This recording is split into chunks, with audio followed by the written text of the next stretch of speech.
Hello good morning everyone, welcome back to my channel Mice Creations में मैं लता आप लोगों का स्वागत करती हूँ। फ्रेंड्स, यहाँ पर मैं काम कर रही हूँ ऑल्ट्रेशन का, और ये वीडियो मैंने बनाई थी सैटरडे वाले दिन। तो संडे को मेरी कोई वीडियो नहीं जाती है, इस वजह से मैंने ये शेयर नहीं किया, और मंडे के दिन मैंने संडे वाली वीडियो आप लोगों के साथ शेयर कर दी थी। और यहाँ पर मैं ऑल्ट्रेशन का काम कर रही हूँ आज, क्योंकि घर पे बच्चे भी होते हैं, हस्बैंड भी होते हैं, तो ज़्यादा काम होता नहीं है। ऑल्ट्रेशन का काम भी काफ़ी पेंडिंग हो रखा था, तो फिर मैंने सोचा आज ऑल्ट्रेशन का काम है जो वो कंप्लीट कर लेती हूँ। तो मैं यहाँ पर ऑल्ट्रेशन का काम करती रहूँगी, बट हम अपनी वही मोटिवेशनल और आज मोटिवेशन तो नहीं है, लेकिन हाँ आपके साथ होम बुटीक से रिलेटेड मेरे जो एक्सपीरियंस हैं, अनुभव हैं, सिलाई से रिलेटेड, वो सब मैं आप लोगों के साथ इस वीडियो में शेयर करने वाली हूँ।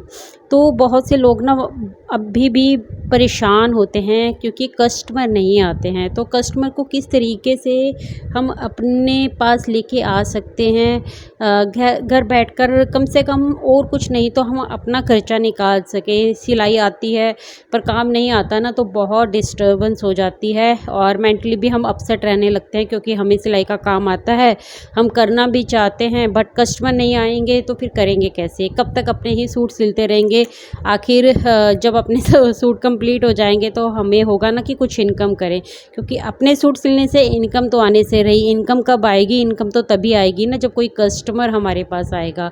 तो चलिए आज की वीडियो स्टार्ट करते हैं इसी टॉपिक पर। फ्रेंड्स, जब भी हम सिलाई का काम स्टार्ट करते हैं, हमारे मन में आता है ये विचार, तो एक बात ये भी आती है ना दिमाग में कि हमारे आसपास जो इतने बुटीक्स हैं, तो फिर कोई उनसे ना सिलवा कर हमारे पास क्यों आएगा, है ना?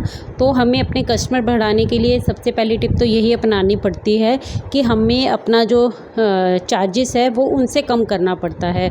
अगर वो 200 या 250, 300 एक सिंपल सूट का ले रहे हैं, तो आपको उनसे एटलीस्ट 50 रुपये तो कम रखने पड़ेंगे, तभी आपका काम है जो स्टार्टिंग में है जो इंक्रीज़ होगा। ठीक है।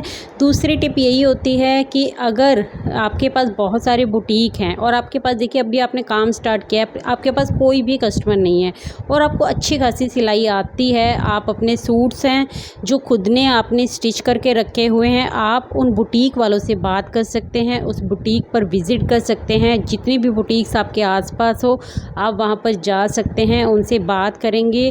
देखिए, किसी के सामने अपनी बात रखेंगे तो कोई ना कोई उपाय ज़रूर से निकल आ जाता है। प्रॉब्लम होती है तो सल्यूशन भी उसी के अंदर छिपा हुआ होता है, बस कई बार हम समझ नहीं पाते हैं, है ना? तो इसमें हमें काम आती है हमारे जैसों की सलाह। तो जो दिमाग में मेरी आइडियाज़, टिप्स एंड ट्रिक्स आते रहते हैं, वो टाइम टू टाइम मैं आप लोगों के साथ शेयर करती ही रहती हूँ। तो देखिए, आप क्या कर सकते हैं, आप बुटीक वालों के पास जाएंगे, उन्हें अपने सिले हुए सूट भी दिखा सकते हैं आपकी, ये देखिए। और अगर आपको, देखिए आपकी फिनिशिंग अच्छी है, आपको काम बहुत अच्छे से आता है, तो ऐसा हो ही नहीं सकता कि वो आपको ये अपॉर्चुनिटीज़ है जो नहीं देंगे।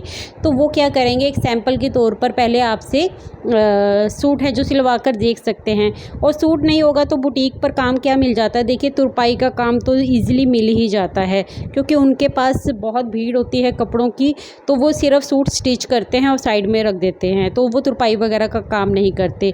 दूसरा एक काम वो ये भी करते हैं कि शर्ट वो खुद सिलते हैं, सलवार पैंट्स वगैरह वो बाहर सिलवाते हैं, तो आप ये काम भी अपने लिए निकलवा सकते हैं। आप उनके लिए पैंट्स बना के दे सकते हैं। एक तो देखिए ये बिगनर्स के लिए भी बहुत अच्छा रहता है। जो बिगनर्स इस काम को करेंगे, देखिए उनको अपने आसपास से ऐसा काम करने को मिल जाएगा, यानी सलवार मिल रही है उनको, पैंट्स मिल रही हैं। तो सोचिए, अगर आपने 2-4 महीने लगातार सलवार पे सलवार, पैंट्स पे पैंट्स बना ली, तो आपकी कितनी अच्छी फिनिशिंग हो जाएगी ना उस एक काम के अंदर, है ना? अगर आपको पैसा कमाना है, देखिए, तो आपको पहले ना एक्सपीरियंस लेना बहुत ज़्यादा ज़रूरी होता है। और शुरुआत में ऐसा बिल्कुल मत सोचें कि मैं सिर्फ पैंट ही क्यों सिलूँ, मेरे पास घर बैठे कपड़े आने चाहिए। पहले तो आप घर बैठे ट्राई कीजिए, लेकिन अगर ठीक है किसी वजह से आपके एरिया में आपके पास कपड़े नहीं आ रहे हैं, कस्टमर आ ही नहीं रहे हैं, तो देखिए आप खाली बिल्कुल मत बैठिए। सबसे बड़ा नुकसान होता है हमारा खाली बैठना। खाली बैठेंगे तो ना तो एक्सपीरियंस आएगा, क्योंकि कपड़े आएंगे नहीं, आप कब तक अपने ही सूट सिलते रहोगे, है ना? एक एक वक्त के बाद वो भी ख़त्म हो जाएगा। जब इनकम होती है, इंसान के हाथ में 4 पैसे होते हैं तो उसका कॉन्फिडेंस भी बढ़ता है। तो इसीलिए आपको यही सजेस्ट करूँगी कि जब तक आपके पास अच्छे खासे कस्टमर नहीं आते हैं तो आप खाली बैठने की बजाय ना अपने आसपास की बुटीक वालों से बात कीजिए, उनसे काम लेते रहिए। तुरपाई का काम कर सकते हैं तो ठीक है, अदरवाइज़ सलवार और पैंट में भी अच्छा खासा मार्जिन है जो वो निकल जाता है। आप अपने पास एक इंटरलॉक की मशीन रख सकते हैं जिससे आप सिर्फ़ और सिर्फ इंटरलॉक का काम करके दे सकते हैं, है ना। और ये जिस टाइप की मेरे पास मशीन है, देखिए इससे सारा काम हो जाता है। इससे कम प्राइस की मशीन भी आई थिंक आती हैं, आप उनको भी देख सकते हैं, सर्च कर सकते हैं। तो इस टाइप की एक मशीन अपने पास रख सकते हैं जिससे इंटरलॉक का काम भी, पीको का काम भी आपके पास अवेलेबल होगा। देखिए कई बार होम बुटीक में ना काम इसलिए भी नहीं आता क्योंकि हमारे पास ना सारा मतलब एक ही प्लेस पे ना नहीं होता है। जब भी कोई कस्टमर आपके पास आता है ना तो वो सोचता है कि इंटरलॉक करके ही ये मेरे सूट को कंप्लीट करके दे। और कुछ बहनें क्या होती है, सिंपल सिलाई मशीन से जब काम करती हैं तो उनके पास ना इंटरलॉक पीको का ऑप्शन होता नहीं है। तो फिर इस वजह से भी ना कई कस्टमर हमारे पास आने की बजाय ना फिर वो बुटीक पे जाना पसंद करते हैं, क्योंकि बुटीक स्टाइल सूट बनवाना एक अलग बात हो जाती है। उसमें एक फिनिशिंग होती है ना। हर एक चीज़ का बारीकी से वहाँ पर ध्यान रखा जाता है जो कई बार होम बुटीक में लेडीज़ ध्यान रखना भूल जाती हैं या नज़रअंदाज कर देती हैं। हमें लगता है कि इन छोटी छोटी चीज़ों से कोई फ़र्क नहीं पड़ता, लेकिन कस्टमर है ना, वो हर एक चीज़ को देखता है, परखता है। उसको अगर आपके काम में फिनिशिंग लगेगी ना, वो बारीकी, देखिए कुछ ओल्ड लेडीज़ तो ऐसी होती हैं, वो एक एक सिलाई को देखती हैं, वो देखते हैं आपने तुरपाई कैसे कर रखी है।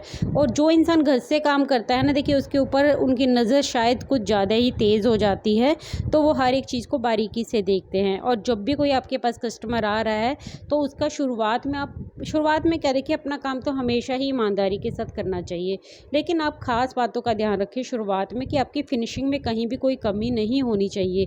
आप 4 सूट सिलने की बजाय दिन में 2 ही सूट सिल लो, लेकिन आपके पास वो काम है ना कंप्लीट होना चाहिए, फिनिशिंग के साथ बना हुआ होना चाहिए। तो आपके पास कस्टमर बढ़ते हैं, देखिए धीरे धीरे बढ़ते हैं, कोई बात नहीं। और नहीं बढ़ते हैं तो ये वाला उपाय तो आप ज़रूर से अपना ही सकते हैं। मैं खुद भी जब स्कूल टाइम में थी ना, तो 8th 10th की जब हमारी छुट्टियां पड़ा किया करती थी फाइनल एग्ज़ाम्स के बाद या फिर समर वेकेशंस में, तो मैं ना हमारे ऐसे ही बुटीक के आसपास जो सलवारें वगैरह बनती थी, क्योंकि मैं पंजाब से हूँ, देखिए वहाँ पर, और पैंट वैंट तो अभी चलने लगी हैं, पहले सलवारें हुआ करती थी, तो मैंने खुद ने बहुत सलवारें सिली हैं। उससे बहुत फिनिशिंग आ जाती है आपके काम में। जब आप लगातार एक ही तरह का काम करते हैं ना, तो उससे फिनिशिंग आती है। और देखिए जब 4 पैसे अपने हाथ में रहते हैं तो उससे भी अच्छा फील होता है, कॉन्फिडेंस बढ़ता है। मैं उस टाइम स्कूल टाइम में थी तो मुझे ऐसा लगता था कि मेरे हाथ में पैसे आ रहे हैं, पॉकेट मनी मेरी इकट्ठी हो रही है, तो मुझे अच्छा फील होता था। और फिर उसी से मेरा देखिए एक्सपीरियंस तो बना ही है। और ऐसा नहीं है कि आप अगर बुटीक के लिए सिर्फ सलवार और पैंट्स बना रहे हैं तो आपका यही काम चलता रहेगा। अगर आपके काम में परफेक्शन होगा, आपने अच्छी फिनिशिंग के साथ पोंचे बना रखे होंगे सलवार के, है ना, फिनिशिंग के साथ पैंट तैयार कर रखी होगी, तो वो आपके काम से इम्प्रेस होंगे। और फिर क्या होगा ना कि वो आपको सूट देना भी स्टार्ट कर देंगे। क्योंकि देखिए बुटीक पर भी सिंपल सूट भी बहुत आते हैं जिसमें कुछ भी नहीं करना होता है, कोई डिज़ाइन नहीं होता है उसके अंदर। सिंपल सूट बहुत से लोग पहनना पसंद करते हैं, तो वो सिंपल सूट आपको दे सकते हैं, उसमें भी आपका अच्छा खासा मार्जिन है जो वो निकल जाएगा। तो इस तरीके से भी आपका काम आगे बढ़ता रहेगा। और आपका जब खुद आपका काम इतना बढ़ेगा, आपका काम अच्छा होगा ना, फिर धीरे धीरे आपके पास कस्टमर भी और आने लगेंगे। तो फिर आप बुटीक का काम भी लेते रहिए, साथ में अगर आपके पास कस्टमर आ रहे हैं तो आप उनका भी काम ज़रूर से कीजिए। ऐसा नहीं है कि आप कस्टमर को मना करें, आप शुरुआत में थोड़ी मेहनत अच्छी करें, आप बुटीक का काम भी लेते रहें, कस्टमर का भी लेते रहें। जब आपके पास ऐसा हो जाए कि आपके पास अच्छे खासे कस्टमर आ रहे हैं तो फिर आप बुटीक का काम छोड़ भी सकते हैं और अपना एक अलग से प्लेस बना सकते हैं होम बुटीक में ही, और अच्छे से काम कर सकते हैं। कस्टमर आपके बढ़ते ही रहेंगे। फिर अगर ये आपका काम एक बार चल गया ना, तो फिर कस्टमर आपके पास कभी कमी नहीं रहेगी। कस्टमर खुद ब खुद आते ही रहेंगे। और अभी आगे ना रक्षाबंधन आने वाला है। रक्षाबंधन पर भी काफ़ी लेडीज़ हैं जो सूट सिलवाती हैं, बुटीक पे ना भीड़ लग जाती है। फिर करवा चौथ भी आएगा, नवरात्रे स्टार्ट हो जाएंगे, दिवाली आएगी, तो आगे जो पूरा फेस्टिवल सीज़न एक आने वाला है, तो ऐसा कोई नहीं होता है मुझे लगता है कि जिसके पास उस टाइम पे स्टिचिंग का काम ना आता हो। तो कस्टमर उस टाइम पे आपके बहुत आने वाले हैं, इसीलिए टेंशन मत लो, कस्टमर आएंगे आपके पास। अगर आपके पास घर बैठे कस्टमर नहीं आ रहे हैं तो अपने आसपास की बुटीक वालों से बात करो। आपके आसपास अगर कोई और लेडीज़ होम बुटीक चला रही है, अगर उसके पास अच्छा खासा काम आ रहा है तो उसकी हेल्प करो। और जो बहनें बिगनर्स हैं, जो सिर्फ सिलाई सीखना चाहती हैं, तो उनको मैं एक ही सजेशन दूंगी कि प्लीज़ प्लीज़ आप ना पैसों के पीछे बिल्कुल मत भागना। शुरू में आप एक्सपीरियंस लो, जितना आप एक्सपीरियंस ले सकोगे ना उतना ही आपके काम आएगा, क्योंकि वो आपके कामों में फिनिशिंग लेकर आएगा। और जितना अच्छा आपका काम होगा ना तो आगे चलकर कस्टमर वही देखता है। देखिए, कस्टमर अगर एक कस्टमर आपसे इम्प्रेस हो जाता है ना तो वो आगे बहुत सारे कस्टमर आपके पास लेकर आता है। हमारी सोसाइटी में क्या है ना, ग्रुप बने हुए हैं, खासकर ओल्ड लेडीज़ के, आपको पता है ना, जो 50 की ऊपर की एज की होती हैं उनके ना ग्रुप बने होते हैं। वो शाम को कीर्तन में मिलती हैं, मंदिर जाती हैं, आसपास बैठती हैं, किट्टी पार्टीज करती हैं। क्या है ना, वो मिलती रहती है। और जो उन्होंने कपड़े पहने होते हैं सिले किसके, फिर वो पूछती हैं ये सब चीज़ें। तो मेरे पास तो इस तरीके से भी बहुत काम बढ़ा है। पिछले साल से मेरे पास बहुत लेडीज़ के कपड़े इसी तरीके से आए हैं कि वो बहन मिली थी, उसने उसका सूट पहना देखा कि फिर उसने बताया आपने सिला है, मुझे अच्छा लगा तो आई। ऐसे ऐसे करके मेरे पास ना कस्टमर बढ़ते गए। तो बस आप काम जरूर से स्टार्ट कीजिए, टेंशन मत लीजिए। हर इंसान का दिन आता है, ऊपर वाले को पता है कब किसको कितना और कहाँ देना है, कब किसका भाग्य चमकने वाला हो किसी को नहीं पता होता है।